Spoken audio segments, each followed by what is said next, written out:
Nama bakal calon presiden dari PDI Perjuangan disebut sudah dikantongi sang ketua umum Megawati dan melalui Sekjen PDIP Hasto Kristianto memastikan kini nama balon presiden tersebut sudah mengkerucut. Jadi siapa nama yang akan diusung PDIP pada Pilpres 2024? Mengapa informasi ini disebutkan setelah adanya pertemuan PDIP dan juga P3? Apakah PDIP akan bersama dengan P3 dan juga KIB mengusung nama yang sama? Dan untuk menganalisanya sudah bersama kami, pertama adalah Wasekjen PDI Perjuangan Arief Wibowo yang bergabung bersama kami melalui sambungan Zoom. Mas Arief, selamat malam. Selamat malam, Mas. Baik. Kemudian yang sudah hadir di studio adalah Direktur Eksekutif Parameter Politik Adi Praetno. Mas Adi, selamat malam. Selamat malam, Bram. Baik, kondisi Bang Arief, baik. selamat selalu. Baik. Selamat malam, Mas Adi.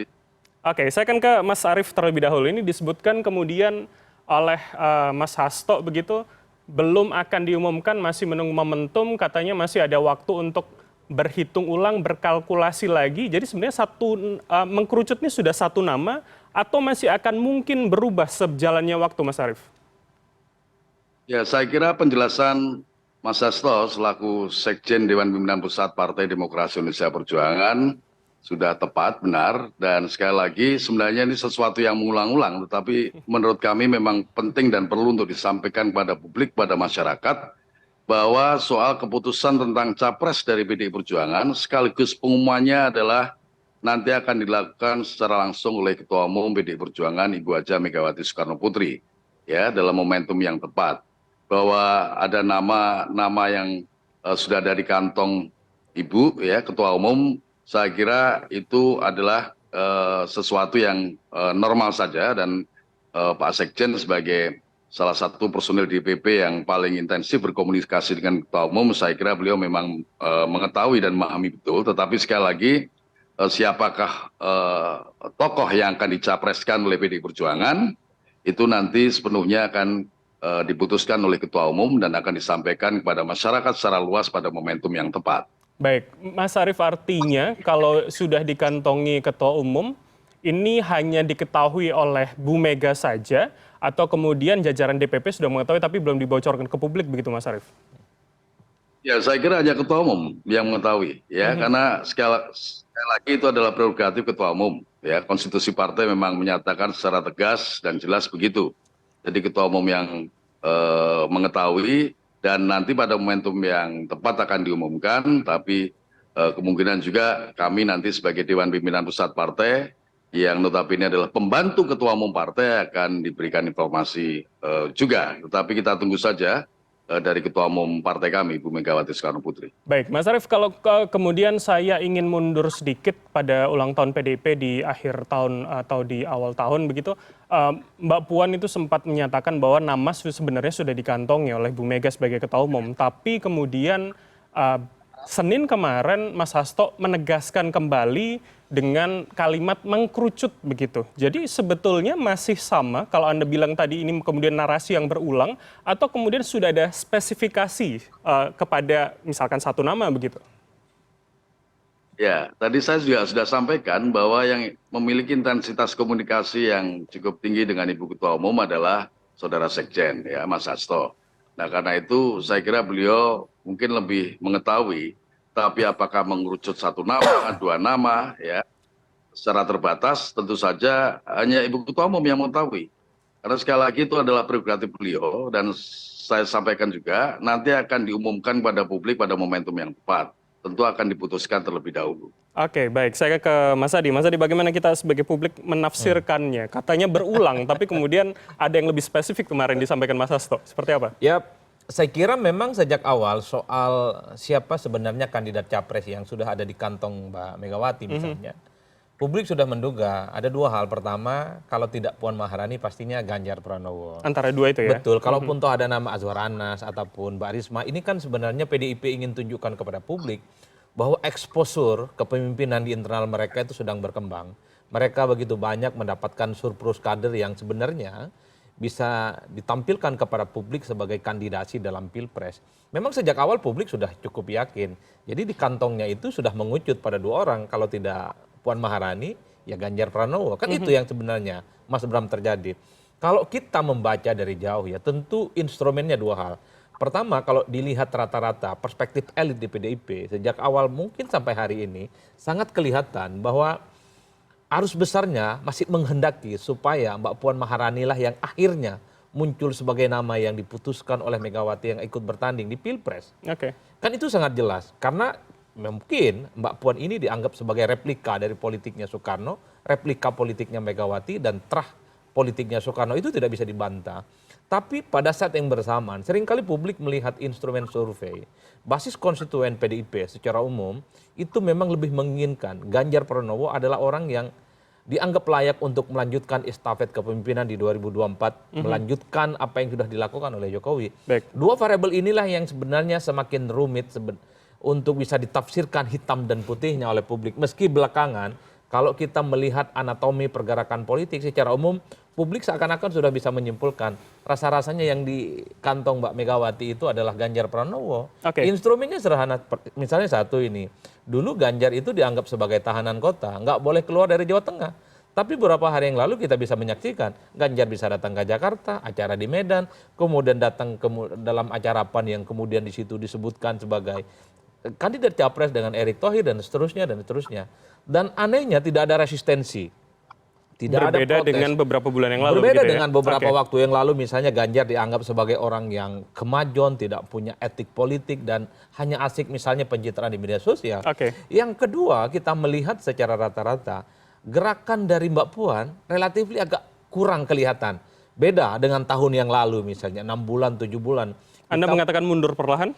Saya tidak ingin mengatakan begitu, tapi agresivitas kunjungan ke basis-basis konstituen, kunjungan dengan melakukan sosialisasi, termasuk atribut kampanye-kampanye yang sifatnya sosialisasi terkait dengan Mbak Puan Maharani, belakangan mulai tidak seagresif tahun lalu.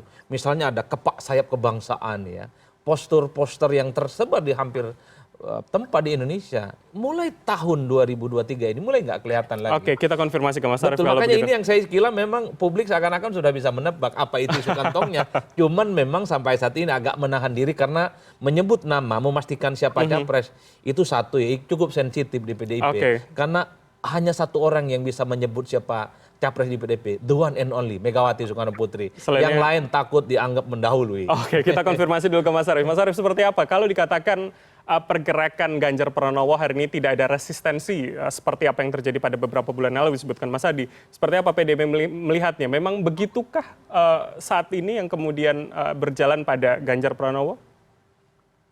Ya, pertama saya ingin menanggapi Mas Adi tadi. Bukan kami takut, memang secara konstitusional, maksud saya adalah konstitusi Partai Demokrasi Indonesia Perjuangan yang memiliki kewenangan untuk memutuskan sekaligus mengumumkan kepada publik nanti adalah Ibu Ketua Umum. Jadi bukan takut atau berani. Ini adalah sikap konstitusi kami, ya.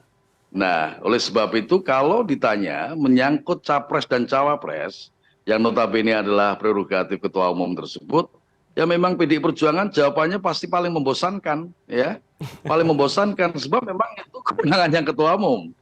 Jadi kalau kader yang paham tentang konstitusi partai bahwa di dalam anggaran dasar anggaran rumah tangga diatur mengenai calon presiden, calon wakil presiden, menteri, wakil menteri, ya itu sebagai kewenangan ketua umum, maka semuanya akan menyatakan hal yang sama sebagaimana yang saya sampaikan.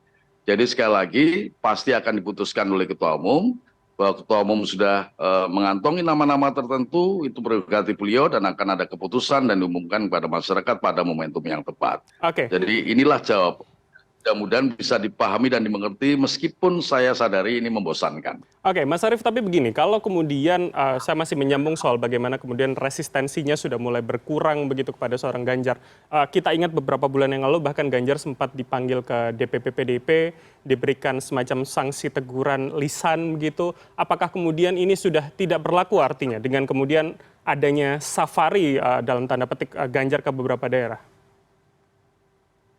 Ya, saya kira kalau kemudian responnya mungkin agak sedikit berbeda dengan ketika awal-awal glorifikasi atas nama Ganjar atau Mbak Puan atau yang lainnya. Saya kira karena memang jelas perintah kepada partai pertama adalah pada Rakernas 2 yang baru lalu, kemudian ditegaskan kembali oleh Ketua Umum Partai pada hari ulang tahun partai.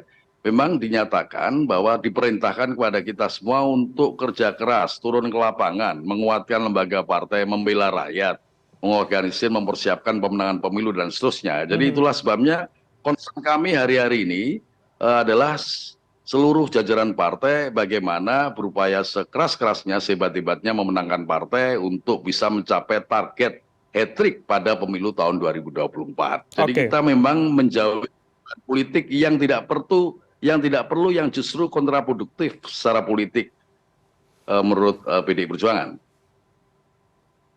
Berarti artinya sudah tidak berlaku sanksi yang sebelumnya kemudian disampaikan, sanksi teguran lisan itu, Mas Arief?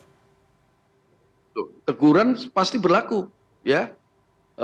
Pada saat mendapatkan teguran, saya kira saudara Ganjar Pranowo atau siapapun juga memahami soal itu. Ya, isi lengkapnya tentang teguran itu seperti apa, ini menjadi ranah internal PDI Perjuangan, ya. Dan oleh sebab itu, ketika sekarang proses politik berlanjut, kita bersiap diri menghadapi pemilu legislatif sekaligus Pilpres 2024, dan kita menyadari sepenuhnya bahwa kegaduhan politik yang tidak perlu itu memang harus dihindari. Ada concern dan fokus yang cukup ya bagi kami untuk mempersiapkan, menjalankan sebaik-baiknya politik dan strategi pemenangan menghadapi pemilu tahun 2024, supaya benar-benar kita sampai hat-trick pada tahun 2024. Oke, Mas Arief, kalau begitu saya ingin mengutip apa yang kemudian disampaikan Mas Hasto pada Senin kemarin yang mengatakan bahwa capres atau balon presiden ini katanya harus melanjutkan kepemimpinan Soekarno, Megawati, dan Jokowi. Berarti pertanyaannya adalah ini terah Soekarno atau kemudian cukup anak ideologisnya saja yang kemudian bisa menjadi capres. Tapi jangan dijawab dulu, kita akan jeda sejenak. Kami akan kembali usai jeda, tetaplah bersama kami di Kanal Pemilu Tak Percaya.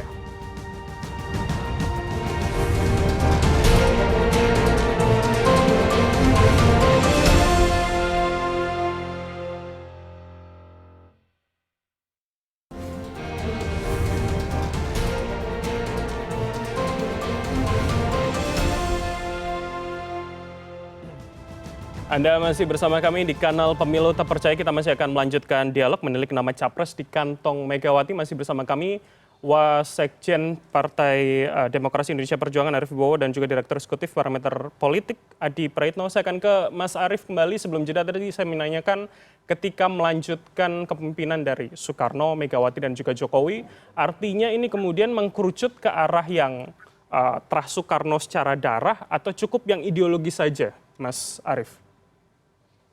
Ya, di dalam PDI Perjuangan semua kader, anggota, pengurus dididik dan dikader dengan materi yang sama, yang sifatnya ideologis sampai dengan yang programik, ya. Jadi dengan demikian berlaku secara berjenjang dan dengan demikian juga maka tentu ada kualifikasi seluruh kader dan pengurus kita. Nah, tetapi prinsipnya adalah seluruh barisan partai, pengurus, kader dan anggota adalah kader ideologis partai. Ya, anggota partai yang ideologis dengan derajat kualifikasi yang tentu saja berbeda-beda. Nah, apakah sudah mengerucut atau tidak? Ya kembali lagi nanti ketua umum yang menyampaikan. Jadi kan semuanya adalah kader ideologis, ya, karena dididik yang sama. Kita partai ada sistem kaderisasi di partai yang sudah dibakukan, ada pendidikan kader tingkat pratama, madya dan utama dan seterusnya. Ya, yang itu dijalankan kurang lebih hampir 15 tahun. Oke, saya akan ke Mas Adi. Seperti apa kemudian membacanya? Ini terah secara darah atau kemudian anak ideologis saja bisa masuk kategorinya? Ya, saya kira memang semua orang yang punya KTP dalam tanda kutip PDIP sebagai anggota partai tentu saja cukup memahami betul bagaimana terah politik yang dijalankan oleh PDIP ini adalah terah politiknya Soekarno. Replikanya adalah Megawati Soekarno Putri yang kemudian itu dilanjutkan oleh Jokowi. Kita tahu Jokowi itu bukan anak biologis. Ya, yang kemudian punya garis darah biru yang kemudian langsung kepada Soekarno. Tapi semua yang dilakukan oleh Jokowi, kebijakan-kebijakan politiknya, pasti itu reverse to-nya. Mutaliknya itu kepada Soekarno. Kan itu yang dibayangkan oleh publik. Jadi kalau hanya sekedar ingin melanjutkan Soekarno, apa yang dilakukan oleh Megawati dan Jokowi, tentu tidak harus dalam tanda kutip anak biologis. Semua orang yang sudah beranak pinak menjadi kader inti di PDIP, pastinya cukup memahami bagaimana anatomi dan struktur ideologi politik yang ada di PDIP. Kan itu yang sebenarnya, Mas. Bagi saya siapapun nantinya yang diumumkan menjadi calon presiden dari PDIP, pastinya mereka sudah lolos ya fit and proper test soal ideologi Soekarno tentang kepemimpinan Megawati dan tentang kepemimpinan Jokowi. Siapapun yang memiliki KTA begitu ya menurut Anda Betul, ya? dalam konteks itu saya kira karena memang tradisi di PDIP itu adalah tradisi kader. Kalau kita melihat pemimpin-pemimpin yang ada di daerah, gubernur-gubernur, bupati dan wali kota, kalau kita lihat secara satu persatu, memang hampir bisa dipastikan 100% itu kader dari PDIP. Oke. Makanya kalau kita membaca literatur politik, PDIP dan PKS merupakan partai politik yang memang memiliki jenjang kaderisasi yang relatif agak oke, karena hampir kontestasi di semua jabatan politik diberikan kepada kader inti, ketimbang misalnya memprioritaskan orang-orang lain yang tidak pernah menjadi kader ataupun anggota partai. Oke, Mas Adi, kalau begitu artinya ketika nama Pak Jokowi dimasukkan dalam contoh atau panutan kepemimpinan dari Soekarno, Megawati, Jokowi, artinya pilihan yang mengkerucut disebutkan tadi, ini PDIP dan Pak Jokowi akan punya pilihan yang sama? Pastinya, bagi saya apa yang diputuskan oleh PDIP pastinya juga ini hasil kesepakatan politik dengan Jokowi. Apapun judulnya, Jokowi bisa jadi presiden, bisa jadi gubernur, dan jadi wali kota, merintis karir politiknya dari bawah. Karena bajunya merah, bukan baju biru, baju coklat, ataupun yang lainnya. Makanya saya dalam berbagai kesempatan saya selalu mengatakan, Jokowi tidak mungkin beda pilihan politik dengan capres yang akan diumumkan. Tidak mungkin akan berbeda? Tidak mungkin apapun judulnya, karena Jokowi ini sampai sekarang masih ber-KTA gitu, kartu tanda anggota PDIP dan bukan yang lainnya. Bahwa di dalam misalnya ada dinamika, ada kecenderungan Jokowi memberikan endorsement kepada nama-nama lain selain Puan, itu adalah perkara biasa dalam dinamika politik. Apalagi misalnya kita lihat betul betapa gestur tubuh Pak Jokowi itu sebenarnya lebih dekat kepada Ganjar ketimbang yang lain.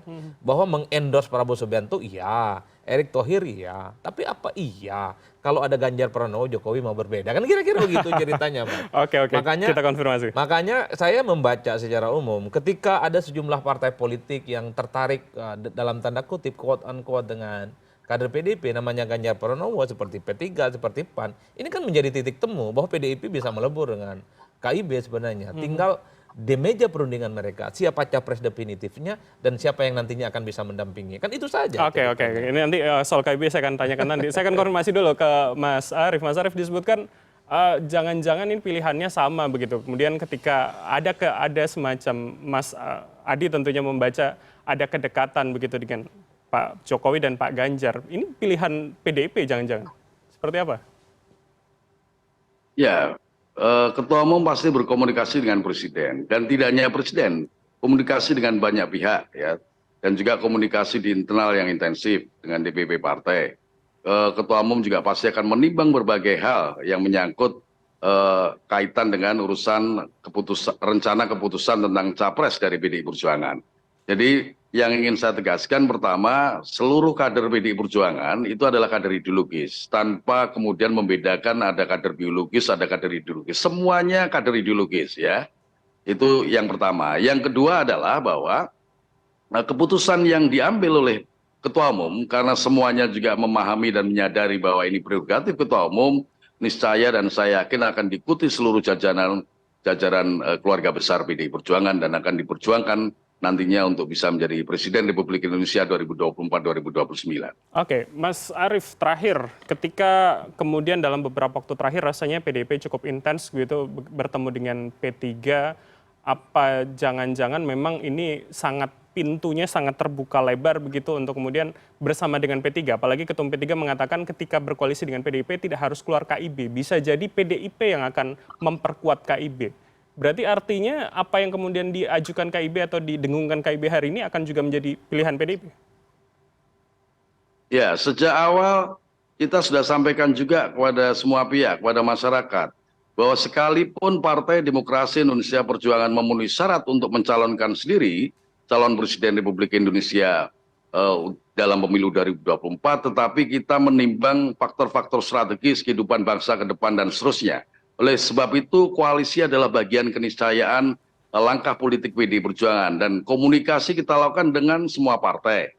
Ya, kalau kemudian ada yang menafsir menganalisa koalisi dengan P3 atau bahkan tambah dengan KIP dan koalisi dengan partai yang lainnya, saya kira sesuatu yang amat sangat mungkin ya sebelum pendaftaran calon presiden dilaksanakan pada bulan Oktober. Jadi koalisi itu suatu keniscayaan karena kita sadar membangun bangsa yang besar ini, negara yang besar ini, dan tentu berdiri di atas sendi-sendi dasar pokoknya Pancasila, Konstitusi, NKRI, Undang-Undang 45 tidak bisa sendiri. Baik, baik Mas Arief. Oke, Mas Adi terakhir pertanyaan yang sama kalau tadi dibilang keniscayaan, berarti artinya tinggal tunggu siapa yang kemudian akan bersama dengan PDIP. Kalau saya sederhana membaca PDIP, yang jelas haram hukumnya berkoalisi dengan partai politik yang mendukung Anies Baswedan. Udah titik. Di luar itu PDIP akan bertemu dengan Gerindra dan PKB, oke nggak ada masalah karena sama-sama partai pendukung Jokowi. Dengan KIB apalagi, saya kira tidak ada persoalan apapun. Apalagi PAN dan P3 yang menjadi partai politik yang ada di KIB, sinyalmennya memberikan dukungan kepada Ganjar untuk bisa maju. Dan kita tahu sejumlah pengurus wilayah P3 misalnya, jauh-jauh hari mengatakan Ganjar adalah salah satu nominator yang difavoritkan sebagai orang yang akan mereka usung. PAN kemarin dalam rakornas secara terbuka di Semarang, Ganjar Pranowo hadir di situ, menjelaskan dengan pantun yang dilakukan oleh Zulhas, jalan-jalan ke Simpang 3 dan semacamnya itu, sangat deklaratif bagi saya.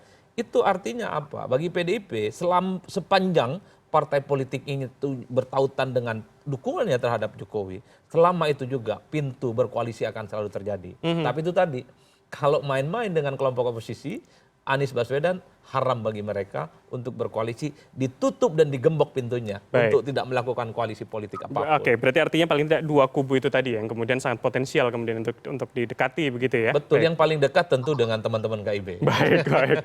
Baik, tentu kita akan menunggu akan seperti apa, siapa nama yang kemudian akan diputuskan dan juga diumumkan oleh PDIP. Kami tentu akan menunggu. Terima kasih atas waktunya Mas Arief Wibowo, Wasekjen PDIP, dan juga Mas Adi Praitno, Direktur Eksekutif Parameter Politik, telah bergabung bersama kami di kanal Pemilu Terpercaya. Sehat selalu, mas-mas kalian. Ya.